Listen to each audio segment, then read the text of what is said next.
Wait, Steven Soderbergh was retired? Huh. Welcome back.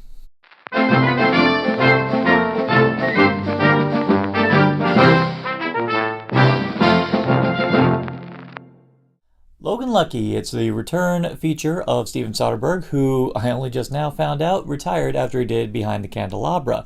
And he decided to come back with basically, and well, I guess it's pretty safe to say, self-proclaimed Ocean's 7-Eleven. And yeah, I'd say that's a pretty accurate summation of this film. It's pretty much a collection of a lot of people who he has worked with. I mean, of course, he's got Channing Tatum in there. But then, of course, he's got a bunch of new names: Adam Driver, Daniel Craig, Riley Keough, who most people might remember as Capable from Mad Max Fury Road. Katie Holmes, finally, for once, not doing that weird sneer thing she did in Batman Begins. This time around, it's a kind of low-grade heist. But the thing that's kind of enjoyable about this one is that your expectations are automatically lowered. And I suppose this is that whole appearances are deceiving kind of concept, because, yeah, you meet these people and at first glance they're, old school yokels type deals. They're from the deep south. They're, talk a lot like this kind of thing. So you don't think that these people are capable of an actual elaborate heist. But the thing is, these characters lower your expectations as to what to expect when it comes to actually setting off a heist.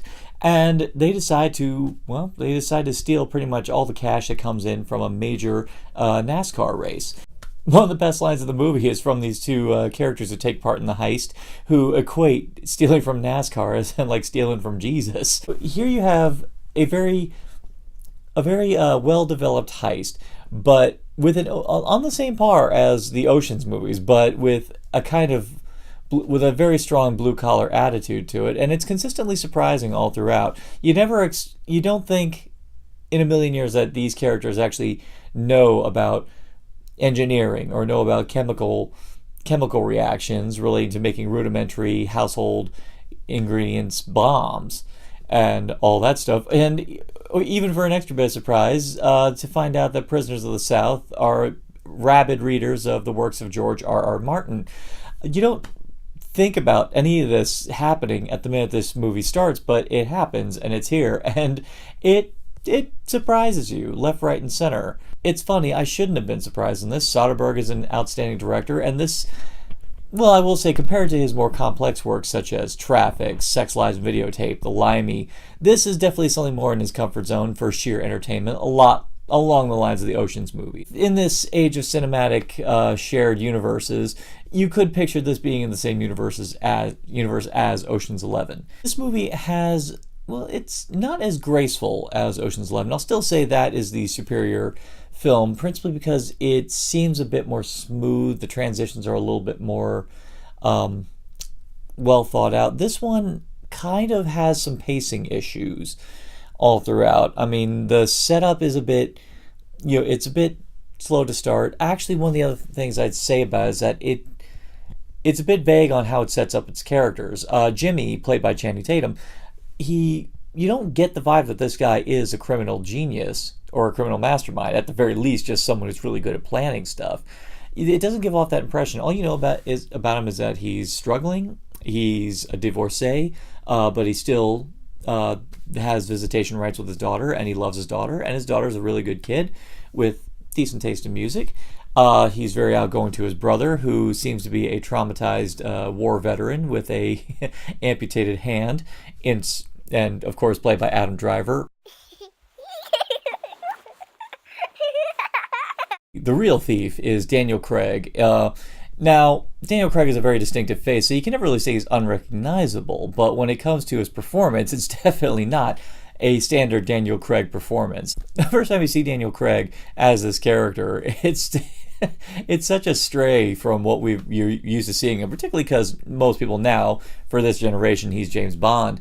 But even if you've seen him in films like Layer Cake or Road to Perdition, this is still a very far cry from the characters we're used to seeing him play, and it's wonderful for it. The movie benefits greatly from it. And the cast on the whole is totally razor sharp. I'd say the shortcomings of the movie actually just come from the fact that some of the characters' backstories and some of their motivations might be a little sketchy. Now, some of the motivations are fine. Like, you get why they're doing this crime, particularly Channing Tatum's character, particularly Adam Driver's, particularly, pretty much you get that. Actually, one character who I think suffered is Nellie, played by Riley Keough. And it's not that she's not it's not that she just is there. No, she serves a purpose in this movie, and she's actually just as efficient as the rest of them. Either because I may have just missed it in my first viewing, but I didn't grasp that she was actually the Jimmy's sister. So yeah, well, I didn't grasp that the first go. So I was like, so wasn't getting that. There is also a special appearance by Catherine Waterston, who recently most people have learned to know and love from Fantastic Beasts, who I think she's utterly wonderful in, and Alien Covenant just recently. Well, here she plays, well, I can't even remember her character's name, just principally because she's kind of not in the movie a lot. She's really only in 3 scenes in the movie. She pretty much serves as a love interest of sorts for Channing Tatum's character, but she doesn't have a character all her own, except the fact that she runs a traveling clinic. So you definitely like her from the get-go, but she doesn't really, if anything else, she kind of just seems more like a trophy for Channing Tatum's character, and it would have been nice to have her have a more defined character. Now, the argument could be made that Tess in Ocean's 11 was a similar case, was a trophy for Danny, but the thing is, she still had her own motivations, her own background. She had conflict. While Catherine Washington's character, she has a personality and she's definitely endearing, and you could see why there's an attraction between her and Jimmy. But beyond that, she just kind of represents yet another reason why he wants to do this heist. So she seems more like a just character motivation as opposed to an actual, real, substantial character in her own right.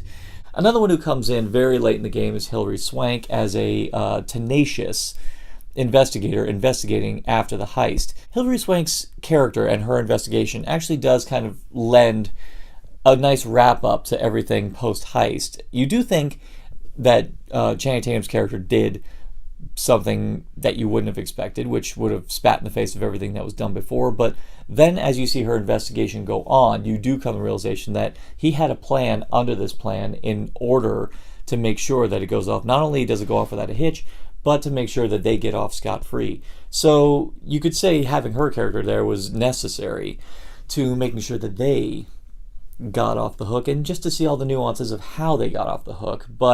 And it does end with a nice little cliffhanger, very much like the ending of Ocean's 11, that kind of leaves it to the idea that there might be more going on, but at the same time, it's sequel bait, and you don't know if there's a movie you really want a sequel to. I feel like I'm good with these characters. I don't feel the need to go beyond this.